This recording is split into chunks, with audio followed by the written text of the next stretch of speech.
Welcome back to Urdu online solution. क्या हालचाल, कैसे आप लोग हो?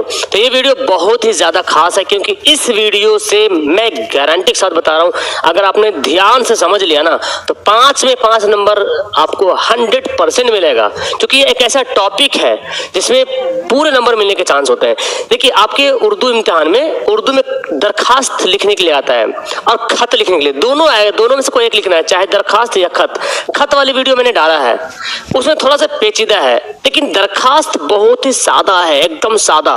अगर आप दरखास्त को समझ लिए ना तो हमको लगता है इंशाल्लाह 5 में 5 नंबर आराम से मिल जाएगा। थोड़ा सा उसको समझना है, कैसे पैटर्न है, क्या है, नहीं है ना, ये समझना आपको है। तो इस वीडियो में आपको लिख करके बताने वाला हूं भाई, कैसे खत को लिख दरखास्त कैसे लिखना है ना, क्या तरीका है दरखास्त लिखने का। चलिए शुरू करते हैं। इससे पहले कि आप मेरे वीडियो को लाइक कर दिए, सब्सक्राइब कर दिए चैनल को, और वीडियो को शेयर कर दीजिए, ठीक है ना, ताकि आपके जैसे और भी सारे बच्चे हैं उनके पास वीडियो पहुंच जाए। ओके, लाइक सब्सक्राइब जरूर करना। आइए, क्वेश्चन हमारा ये है, अपने स्कूल के प्रिंसिपल को एक दरखास्त लिखिए जिसमें स्कूल फीस माफ करने की गुजारिश कीजिए। ये क्वेश्चन बहुत बार रिपीट हुआ है, मैं इसलिए ये क्वेश्चन सेलेक्ट किया हूँ। 4-5 साल लगातार आया है, मतलब 1 साल बीच में गैपिंग करके। वैसे 2024 में भी आया है, 25 में दूसरा आया था, बाकी समझ सकते हैं आप। तो ये बहुत इंपॉर्टेंट, तो मैं आपको बेसिकली समझाना चाहता हूँ कैसे लिखना है, तरीका बताना चाहता हूँ। सवाल कुछ भी रहे आपको लिख देना है।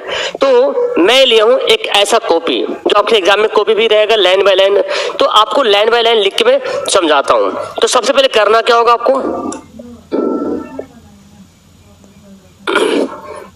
यहाँ पे जवाब लिख दीजिए अपने कॉपी में। अब लिखेंगे बखिदमत, बखिदमत बाद कॉमा देना है, ठीक है। उसके बाद लिखेंगे, इसके जस्ट तिरछा में आएंगे, लिखेंगे जनाब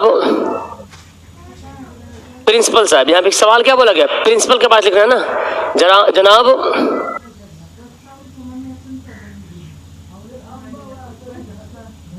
प्रिंसिपल साहब। अब इसमें सलाम जवाब नहीं करना है, ठीक है ना, सलाम कलाम नहीं करना है, जनाब प्रिंसिपल साहब। अब किस स्कूल से वो लिखना है, मैं एक नाम देता हूं, Iraqi high school. Iraqi high school, और आपका जो डिस्ट्रिक्ट है, कॉमा के बाद अपना डिस्ट्रिक्ट का नाम लिख दीजिए। जैसे नवादा है तो नवादा, पटना है तो पटना, भागलपुर तो भागलपुर, आप ऐसे लिख सकते हैं, ठीक है।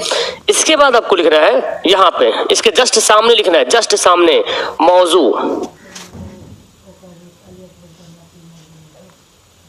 मौजू बाद इस तरह से साइन देना है। मौजू क्या है, स्कूल के फीस माफ कराना है, तो लिखते हैं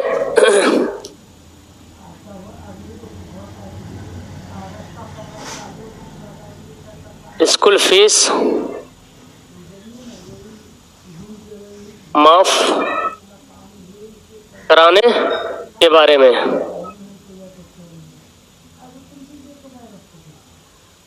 स्कूल फीस माफ कराने के बारे में, ठीक है। इसके बाद मौजू के जस्ट सीधे में लिखेंगे, एकदम सीधे आएंगे और लिखेंगे जनाबी आला।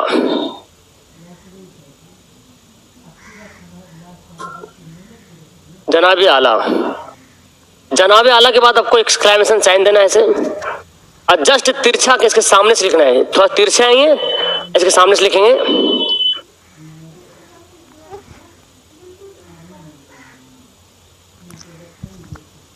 खिदमत आलिया में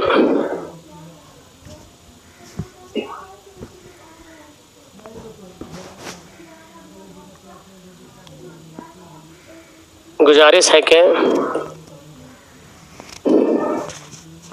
मैं आपके स्कूल के 10वीं, अब ये लाइन खत्म हो जाएगा कॉपी में, तो इसके सामने शुरू करेंगे, 10वीं दर्जा का तालिब इल्म हूँ। अब यहाँ ध्यान देने की बात है, खिदमत आलिया में ये एक लफ्ज है खिदमत आलिया, जहाँ पे बोलते हैं ना सविनय निवेदन है कि बहुत अच्छा एक लफ्ज होता है, तो ये इसको लिखिएगा, बहुत बेहतरीन रहेगा। खिदमत आलिया में गुजारिश है कि मैं आपके स्कूल के 10वीं दर्जा का तालिब इल्म हूँ। अगर ये दरखास्त को लड़की लिख रही है तो लिखेंगे 10वीं दर्जा की तालिबा हूँ, ऐसे लिखेंगे। ये मैं लड़का के लिए लिख रहा हूँ, ठीक है ना। कोई लड़का लिख रहा है कि मैं 10वीं दर्जा का लिखेंगे तालिब इल्म हूँ। ये लड़की लिखेगी तो लिखेगी कि तालिबा हूँ, तो आप सुधार लीजिएगा। उसके बाद आपको करना क्या है, स्कूल का फी माफ कराना है। तो अपनी गरीबी का जिक्र करना है, क्योंकि अपने वालिद साहब के बारे में बताना है कि वो बहुत गरीब है, उनकी उतनी आमदनी नहीं है, उतना फी अदा नहीं कर पाएंगे, ठीक है ना, बहुत मुश्किल से हमारी परवरिश होती है, ये सब बताना है। तो लिखना है मेरे वालिद साहब, लिखे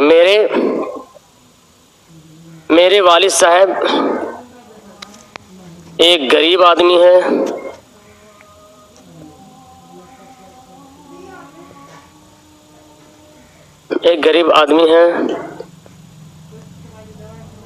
उनकी आमदनी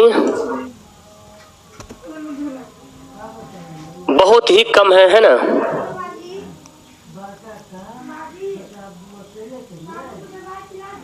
बहुत ही कम है, बहुत मुश्किल से हमारे घर का खर्च निकलता है। जितना भी आप परेशानी हो बता दीजिए, कोई दिक्कत नहीं। बहुत मुश्किल से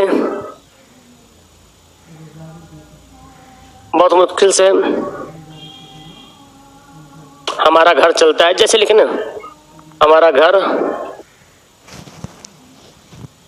चलता है। यहाँ पे लाइन थोड़ा छोटा दिख रहा है ना, लेकिन एग्जाम में आपके पास इतना बड़ा लाइन रहेगा, कलम से तो अच्छा से लिखा जाएगा। बहुत मुश्किल से हमारा घर चलता है, इसलिए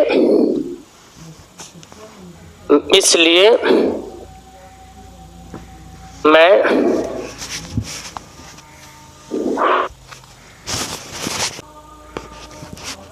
स्कूल फीस अदा नहीं कर पाऊंगा,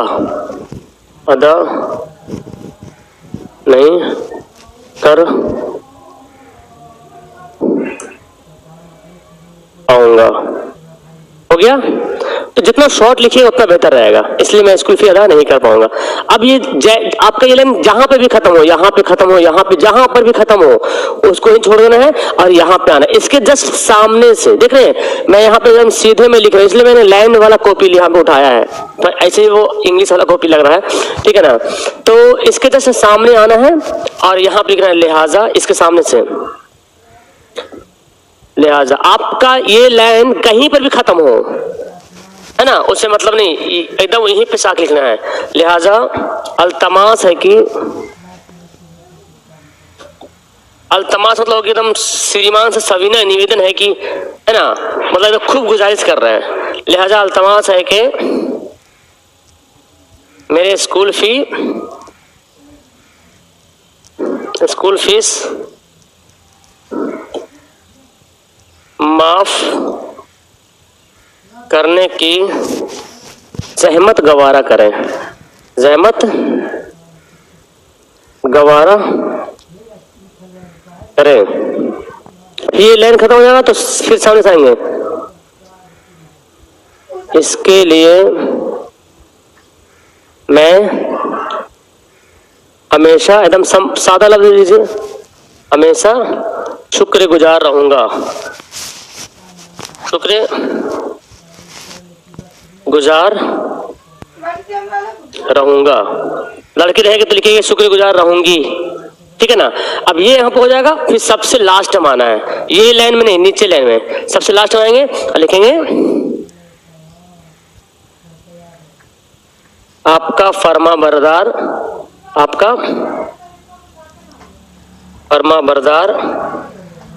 तालिब इल्म है ना, या आपका फर्मा बरदार लिखेंगे, आपका फर्मा बरदार लिख लेंगे। अब यहाँ पे अपना नाम लिखेंगे, नाम लिख दीजिएगा, नीचे में रोल लिख दीजिएगा, नीचे में दर्जा लिख दीजिएगा, नाम रोल दर्जा, कोई दिक्कत नहीं, अपना नाम भी लिख सकते हैं। बहुत से बोलते हैं कि नाम नहीं लिखना चाहिए, उससे कोई मतलब नहीं, नाम लिख सकते हैं। अब समझिए ध्यान से, ये आपको लिखने आ गया, कैसे मैंने लिखा देख लिया है। यहाँ पे पैटर्न को समझना है बहुत ध्यान से, देख रहे हैं ये पैटर्न देखिए, एकदम सीधा एक लाइन में जा रहा पैटर्न, और दूसरा देखिए यहाँ पे आ रहा है। ये पैटर्न ही आपको जो है बताता है कि आप बहुत अच्छा से लिख रहे हो, ठीक है ना, और बहुत शॉर्ट लिखना है।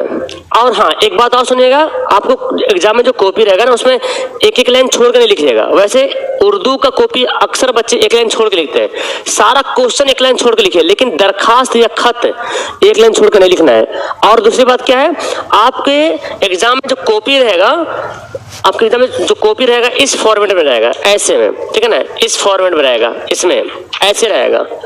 तो आप जब दरखास्त लिखोगे तो पूरा दरखास्त यहाँ में अट जाना चाहिए, ऐसा नहीं कि आधा इधर है आधा इधर है, तो ये खराब होता है, वो दरखास्त को खराब करता है वो, ठीक है। तो जो भी दरखास्त लिख रहे हैं वो एक ही साइड में पूरा अट जाना चाहिए। अब बताइए एक लाइन छोड़ के लिखिएगा तो कहाँ से अटेगा, ये तो इधर चल जाएगा ना। तो एक लाइन छोड़ना नहीं, बल्कि जहां पे लाइन छोड़ने के बोले ये सीधा लाइन छूट जाएगा, ये सीधा लाइन छूट जाएगा, यहाँ पे सीधा लाइन छूट जाएगा, बाकी यहाँ पे पूरा लिखेंगे, ठीक है। तो उम्मीद करता हूं कि आपको ये दरखास्त लिखने के लिए आ गया होगा। बस पैटर्न का ख्याल रखेंगे, इसके सामने ये लाइन जाएगा और ये इसके सामने से लाइन जाएगा, एकदम सेम टू सेम पैटर्न में आप बनाइएगा, तभी आपका नंबर मिलेगा, अच्छा नंबर मिलेगा, पूरा 5 नंबर मिलेगा, ठीक है ना। बस ये पैटर्न आपका सही होना चाहिए। उम्मीद करता हूं कि आपको दरखास्त समझ में आ गया होगा। तो नीचे कमेंट कर दीजिए और बताइए कितने बच्चों को 100% दरखास्त लिखने को आ गया। अभी अपने कॉपी पर छापिए, उतारिए और सेम पैटर्न उतारना है। जैसे मैंने बोला, जहां पे पैराग्राफ छोड़ा, जहां पे मैंने स्पेस छोड़ा, वैसे ही आपको भी छोड़ना है। ये लाइन जब पूरा हो जाए तो ये यहाँ शुरू करना है। बहुत से बच्चे क्या करते हैं, लाइन खत्म हुआ तो यहीं से पूरा कर रहा होता है, यहीं से। ये दरखास्त को खराब करता है। जो तरीका है वो मैं बता रहा हूँ, ठीक है ना। तो आप यहाँ से करेंगे, दरखास्त को प्रोफेशनल बनाता है और जो एग्जामिनर होगा वो एकदम प्रभावित होगा आपके दरखास्त को देख करके, मुतासिर हो जाएगा, वाह क्या लिखा है, ठीक है ना। तो इंशाल्लाह आप ऐसे दरखास्त लिखिएगा तो बहुत ही ज्यादा बेहतरीन होगा। स्क्रीनशॉट आप ले सकते हैं, ठीक है। तो वीडियो क्लास करते हैं। That's all, thank you everyone. जिनको पसंद आया, अच्छा लगा वीडियो, प्लीज लाइक कर दीजिएगा और चैनल को सब्सक्राइब करके बेल आइकन जरूर से दबा दीजिएगा, ओके।